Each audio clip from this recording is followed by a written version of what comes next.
हम कई बार माताओं से कहते हैं, भाइयों से कहते हैं कि कभी तुमको ऐसा लगे, आप लोगों के जीवन में भी कभी ऐसा लगे कि मुझे भोलेनाथ जी का आज तक दर्शन नहीं हुआ, मुझे राम जी का आज तक दर्शन नहीं हुआ, मुझे आज तक भगवान कृष्ण का दर्शन नहीं हुआ, मुझे आज तक भगवान का दीदार नहीं हुआ, भगवान का दर्शन नहीं हुआ।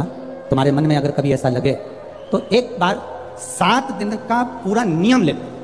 7 दिन का पूरा नियम। कैसा नियम? सुबह से उठूंगा, सुबह से उठूंगी, मुख धोया ना धोया, कुछ खाया ना खाया, पलंग पर बस उठ के बैठी। जिसको अगर शंकर भगवान का, राम जी का, कृष्ण भगवान का लोग कहते हैं क्या भगवान का दर्शन हो सकता है? 7 दिन का नियम धारण करो। सुबह उठो, पलंग पर उठते से ही सबसे पहले भगवान राम, कृष्ण या शिव जिसका तुमको दीदार करना है उसका 5 बार 7 बार नाम का उच्चारण करो, उसको पुकारो। आप नहाए ना नहाए,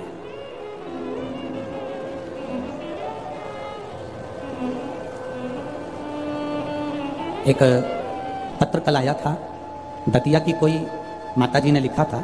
पत्र बड़ा अच्छा था और उस पत्र से केवल दतिया वालों का नहीं, संपूर्ण जितने श्रोता कथा सुन रहे हैं सबके लिए उस पत्र में बात है। केवल एक दतिया वालों के लिए नहीं, संपूर्ण।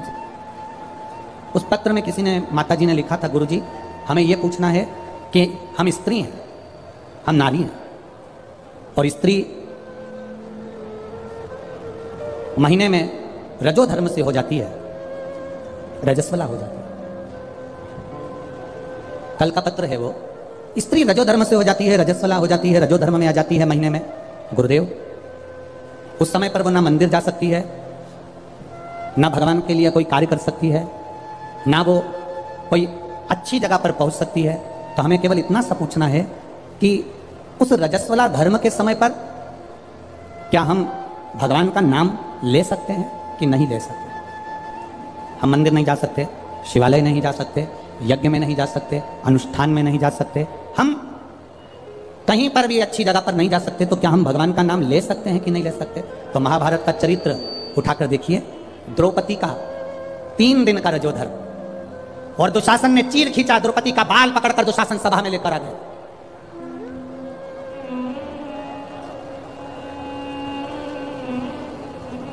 तीन दिन का रजोधर्म है द्रौपदी का, और बाल पकड़कर दुशासन सभा में लेकर आए। और द्रौपदी ने सबसे निवेदन करा, द्रौपदी ने सबसे कहा, सबसे प्रार्थना करी, सबसे बोला, पर कोई साथ नहीं दिया।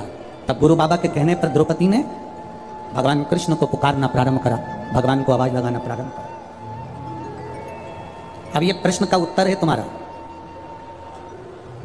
पलंग पर भी पड़े हो ना तो भगवान का नाम लेने में कभी संकोच मत करना। बीमारी में भी पड़े हो ना, भगवान का नाम लेने में कभी संकोच मत करना। बीमारी में, मल और मूत्र में भी पड़े हो तो भगवान का नाम लेने में कभी संकोच मत करना।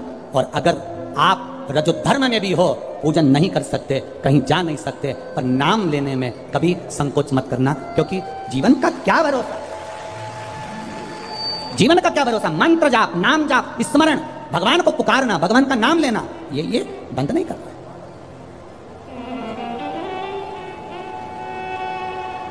अरे खाना ना छोड़ा, पीना ना छोड़ा, हरि भजन क्यों छोड़ दिया, जाना ना छोड़ा, आना ना छोड़ा, फिर सत्संग जाना क्यों छोड़ दिया।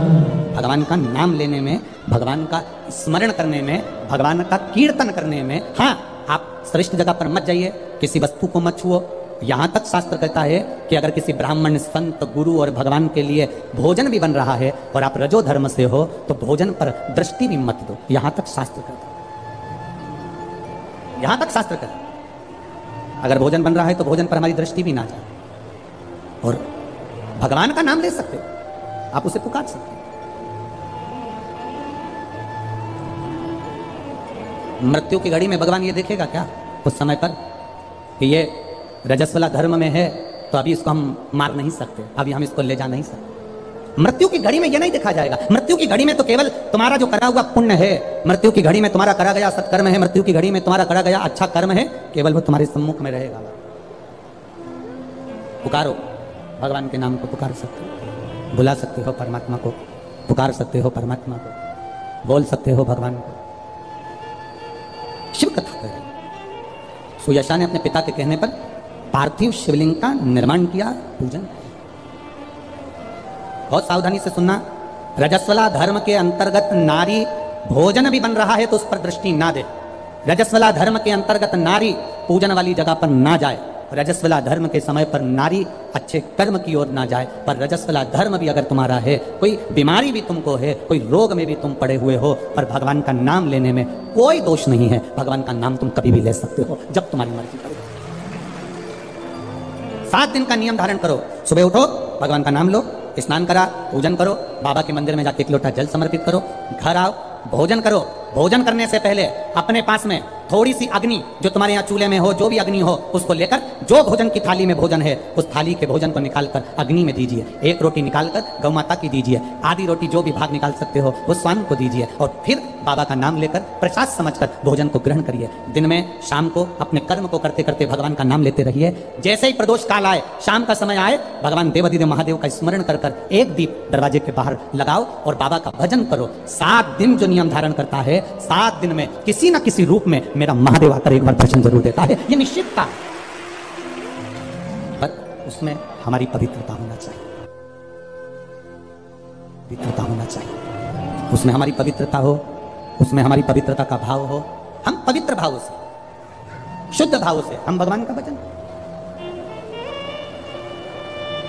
हम तो यहां तक कहेंगे कि ये पार्थिव शिवलिंग का आप लोग निर्माण करते हो ना, जितने लोग भी पार्थिव शिवलिंग बनाने के लिए बैठते हो, करोड़ों में शिवलिंग बने, तो बनाते बनाते अगर किसी को उपज भी हो जाए ना, अब मैं थक गई, मैं नहीं बना रही, तो ये बोलने से पहले ही तुम जब शिवलिंग बनाओ और बनाते बनाते तुम्हारे शरीर में ऐसा लगे कि अब मैं थक गई, किसी से मत बोलो कि मैं थक गई, अब मैं नहीं बनाऊंगी, ये मत बोलो मैं थक गई, ये मत बोलो, या ये मत बोलो कि अब मैं तो नहीं बना रही, मैं थक गई, तू चल रही क्या मेरे साथ वापिस, ये भी मत बोलो। आपसे नहीं बन रहा शिवलिंग बनाते हुए, आप बस उस शिवलिंग को बनाकर हाथ जोड़कर बाबा देवाधिदेव महादेव से प्रार्थना करिए, भगवान शंकर से निवेदन करिए, भगवान शिव से प्रार्थना कर कर बाबा से विनती करो, बाबा आपकी कृपा से जितना बन सका मैंने आपके शिवलिंग का निर्माण किया है। बाबा ये आपकी करुणा या आपकी उदारता या आपकी दया है जो ये मैंने बनाया, ये आपकी कृपा से, आपकी दया से, आपकी उदारता से मैंने निर्माण किया है। ये उनसे निवेदन किया है, ये उनसे प्रार्थना करेगा। ऊबो नहीं, ऊबना नहीं है। हम तो कथा में भी कह देते हैं आपका मन लगे तो शिव पुराण में जाओ, नहीं तो काय को टाइम बर्बाद करने के लिए आते हो। मन लग नहीं रहा,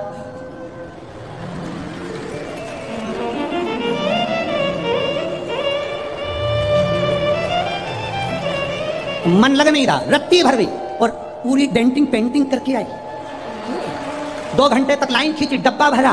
1 दिन पहले उसके पास भी गई, धागा वाली के यहाँ, वहां भी पहुंचे। क्यों आए? कौन ने कहा तुमको कि कथा में जाना जरूरी है? कोई तुमको कहा कि भीड़ बढ़ाने जाओ? तुम्हारा मन लगे तो शिव महापुराण की कथा में आकर बैठो, नहीं लगे तो कथा में भी मत जाओ, अपने घर में मूंगफली सेको और 3 टाइम खाओ। समय बर्बाद करने मत जाओ। मन लगे, शिव कथा कर रही है, मन लगे तो महादेव के मंदिर में जाके 1 लोटा जल चढ़ाना। मन नहीं लगे ना, जबरदस्ती मत जाना कि मैं तो बाबा सियोर वाला महाराज ने कहा है तो जाना तो पड़ेगा, ना ना ना, बिल्कुल मत जाओ, बिल्कुल मत जाओ। मन करे तो वो कहते हैं ना, दिल तुझको दिया ये क्या कर दिया, अपना मन, अपना दिल, अपना हृदय परमात्मा को दे। और जिस दिन तुम परमात्मा को पहचान लो, उस दिन परमात्मा तुम्हारा और तुम परमात्मा के। यहाँ इतनी ये दतिया की माताएं हैं, बहुत चतुर हैं, इधर साइड की माताएं बहुत चतुर। इधर की माताएं इतनी चतुर होती हैं कि शादी विवाह में अगर गणेश जी नहीं मिलते हैं तो ये गोबर का और मिट्टी का गणेश बनाकर मटकी पे रखकर पूजन कर देती हैं। और मिट्टी का भी गणेश नहीं मिलता, गोबर का भी गणेश नहीं मिलता, तो यहाँ की माता इतनी विद्वान है कि गुड़ की ढेली को तोड़कर आधी ढेली का गणेश जी बना देती है और आधी ढेली का भोग लगा देती है। और गणेश सरकार सही है, यहाँ की माता इतनी विद्वान है कि गुड़ की ढेली को, आधी ढेली को फोड़कर गणेश जी बना देगी और आधी को, हमारे यहाँ महाराष्ट्र में भी कहते हैं महाराज, गुलाचा गणपति और गुलाचा मेवा, मतलब गुड़ का ही गणपति और गुड़ का ही नैवेद्य भगवान को भोग। दतिया की माताएं भी इतनी विद्वान।